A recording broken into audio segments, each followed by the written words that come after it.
Semmelweis was a huge domestic box office smash in Hungary, which centres around the 19th century doctor who made it his life mission to cure this fever and disease that was killing women and babies across the maternity ward. In his mission, he faced opposition from higher up doctors and the institution of the hospital, which felt it was just a natural cause and was not due to the practices they undertook.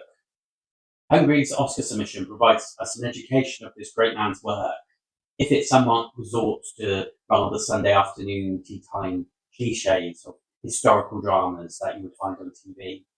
It is rather conventional storytelling, which is really focused on him becoming a medical genius, despite the establishment not believing in what he's saying.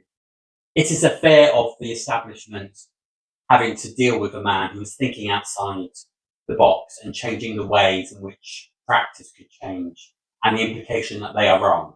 I do feel like there's an over-polarisation of good and bad within the character because of his genius status, despite being grumpy and bad at times working with him. He is seen as this morally superior character.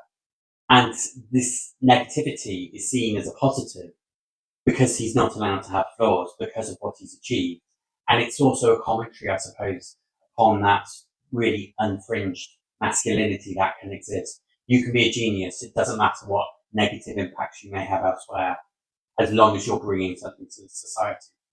And then this is, of course, contrasted with those who oppose to his work.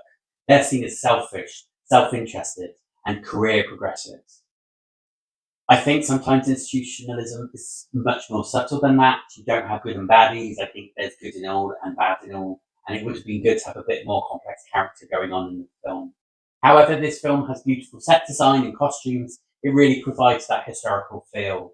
And at the end of the day, it's educating about a really important man who basically developed disinfectant to protect us all from disease and sepsis. And it's become especially important in recent times with us all washing our hands with disinfectant during the COVID pandemic. I did enjoy this film. I wouldn't necessarily watch it again. It's very middle of the road, and therefore I would give it 3 stars.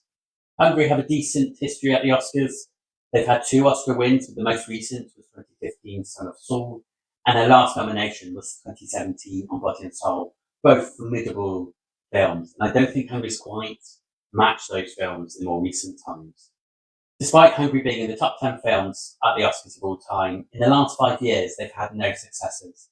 No film has made the shortlist, been nominated, or win the award.